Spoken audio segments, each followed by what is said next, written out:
It's time now for our regular K-Sports updates. And for that, we welcome back our sportscaster, Jason Lee, into the studio. Hello, Jason. Hello. Good afternoon. Good afternoon. Well, we just saw some food that goes well with watching some sports games, I would have to say. Absolutely. But Jason, let's talk about what you have for us today. In fact, give us a taste of what you're going to cover today. Well, as an appetizer, we can talk about the KBO because we're now a quarter of the way through the KBO season. So I'll give a few thoughts on how the season is going, along with their continued attendance records, by the way. Song Sung-Mun is back up in the majors, and Kim Ha-Seong shouldn't be far behind. Korea's national soccer team has scheduled 2 exhibition games just before the start of the World Cup next month, and I'll let you know who they'll face, as well as Kang-in being in the Champions League final again. But will he get to play this time? I'll answer that question among others. All right, so let's start with the first issue that you mentioned, the KBO and their first quarter report. Yeah, it's a quarter of the way through the season, and let me start by saying attendance records continue. Games are packed, and I don't see this slowing down at all. The KBO reached their 3 millionth fan for the season after 166 games last week. That milestone took 175 games last year, and they set a new attendance record of 12.3 million last year, remember. So right now, almost 2 out of 3 games are sold out across the league. You know, they have plans to build a new domed stadium in Jamsil by 2032. That's supposed to seat 30,000 fans. I think they may want to consider changing the plans to have it include at least 40,000 seats, or maybe 50. Yes, maybe, because especially I feel like the weekend tickets are it's really impossible difficult to get. Yes. They need to have bigger stadiums. Yeah, I couldn't agree with you more. And let's talk about on-field presence now. Who are the top teams so far of this quarter? After the first quarter of the season, the KT Wiz are currently in first place, but only by a game and a half on the defending champion, LG Twins. Samsung is only a half game behind them, thanks to their current 7-game winning streak. They have clearly been the hottest team as of late. And speaking of the lines, I should mention that Chae Hyung-woo just became the KBO's all-time hits leader. And he did it by going 4 for 4 last Sunday. He actually sneaks past Son Ha-Sup, who has 2,622 hits for his career. Now, Son is actually still active, but he's actually in the Futures League right now, as Doosan demoted him after a slow start to the season. So that'll be an interesting race to watch both of these guys. One more significant KBO development I should mention is that Moon Dong-ju, one of the league's top young pitchers, he was a Rookie of the Year just 3 years ago in 2023. He is considering season-ending shoulder surgery. Hanwha, they're getting different opinions on what they should do, as he's got significant damage to his labrum in his right pitching shoulder. So what they do, we'll have to wait and see. It's certainly going to be a very big blow to Hanwha, Korean baseball as well. He was supposed to pitch for Korea in the World Baseball Classic, but didn't because of an injury as well. So we've got to really hope that he gets back to full health. And one more thing regarding the KBO, actually also involving an injury regarding Yoo Young-chan. So you mentioned earlier that Go Woo-Suk, the former closer for the LG Twins, might be returning to the KBO because of Yoo's injury. So what's the latest? Yeah, that was definitely a rumor at the time a couple of weeks ago. So what happened was Twins general manager Cha Myung-suk, he flew over to the U.S. last week to meet personally with Go Woo-Suk and probably plead with him to come back and take over your former role with the team. But Go has decided to stay in the States for now. And this comes down to timing and unfinished business for Ko. So he left the KBO 2.5 years ago and has yet to make his major league debut. And hey, he really wants to see this through. He struggled in his first 2 outings at AAA this year and was actually sent down to AA Erie by the Detroit Tigers. But at that level, he is dominated with just 1 run allowed on 5 hits and 2 walks in 13-plus innings with 22 strikeouts while converting both of his save opportunities. So he actually recently was promoted back to AAA, where he just had his best performance of the year, throwing 3 scoreless innings while allowing just 1 hit and 1 walk. So I kind of wonder if maybe going down to AA has maybe reignited his confidence, and perhaps he'll be able to keep that up at AAA and maybe get a promotion to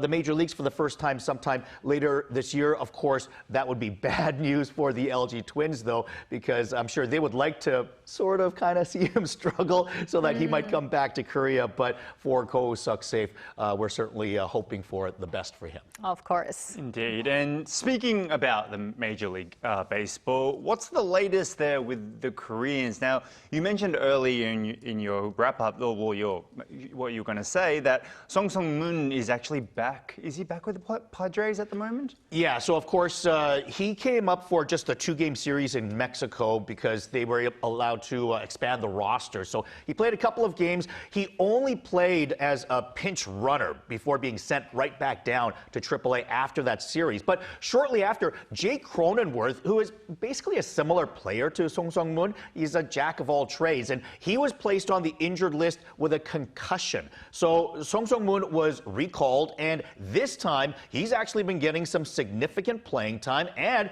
had a great debut with a pair of hits, 2 runs, 2 RBI, along with a stolen base. We don't know when Jake Cronenworth is going to be back because concussions can be kind of fickle, but for the time being, Song Sung-Mun is getting some playing time, and we'll hope that he sticks around. Right. And Kim Ha-Seong, now, is he coming any closer to his season debut as well?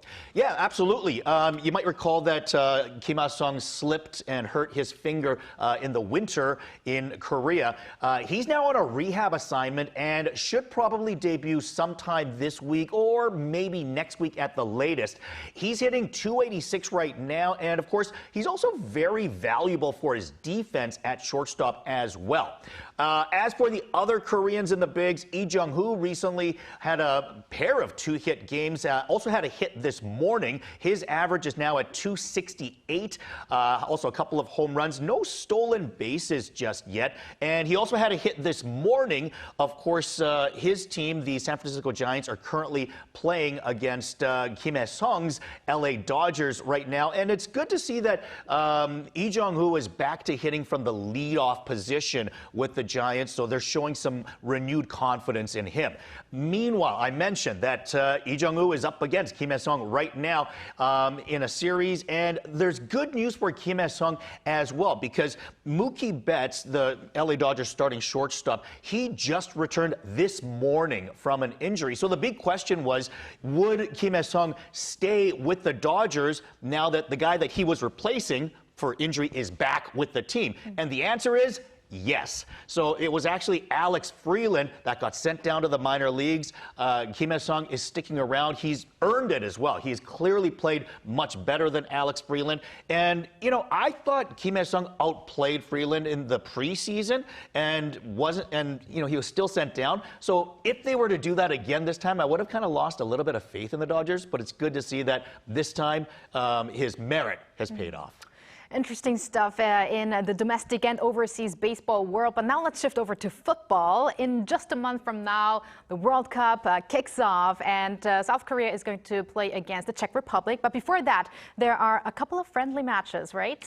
That's right. They were just announced this week. One of them just this morning, actually. Trinidad Tobago, as well as El Salvador, will be a couple of exhibition games for Korea on May the 30th and June 3rd, respectively. Those will be played in Utah in the U.S. So Hong Myung-bo is actually going to reveal his roster for the World Cup this Saturday. And then the team will travel to Salt Lake City to open their training camp before taking on Trinidad and Tobago and El Salvador as final tune-up games before their first game against the Czech Republic. That will be on the 11th. I have to say, I'm a little bit surprised that they didn't have a European team among the games that they scheduled. And, I'm not in the negotiating room, so I don't know if they tried or what happened. But it would have been nice, I thought, if they were able to maybe take on a European team before meeting the Czech Republic for their first game to kind of get accustomed to that style of play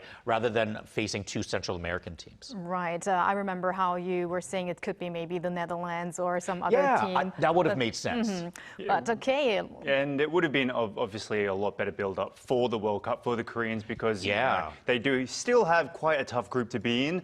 But, if you're a professional football player and you're playing for your country, obviously the World Cup is the pinnacle. It's the one you want to win.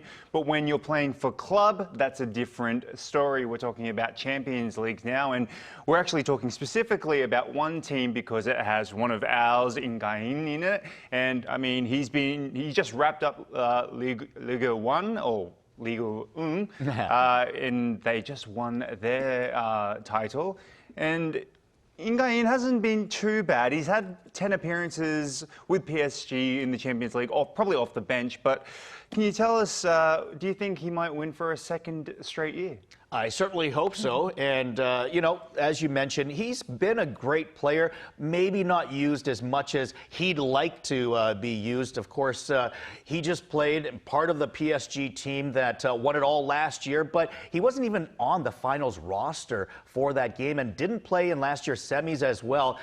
It was deja vu all over again this time as well as Kang-in watched from the bench as PSG defeated Bayern Munich when fellow Korean Kim Ha-Seong saw limited time action as a second-half sub in the second game of their series. But the fact that Kang-in and Kim Ha-Seong both haven't received significant playing time in their most important games as of late, it's kind of fueled renewed rumors of a possible summer transfer for both. If either or both have good showings at the World Cup, that might add some more teams into the rumor mill this offseason as well. So certainly it'd be great if Kang-in were to be able to, be a two-time Champions League winner. But at the same time, we'll see if he does get some playing time. It doesn't appear to be the track that it's on, but at the same time, it might fuel some more rumors for the offseason as well. All right. Thank you very much, Jason, for all of those updates. Looking forward to next time. Sounds good. And thank you, Walter. As always, we're going to have you here tomorrow. See you tomorrow.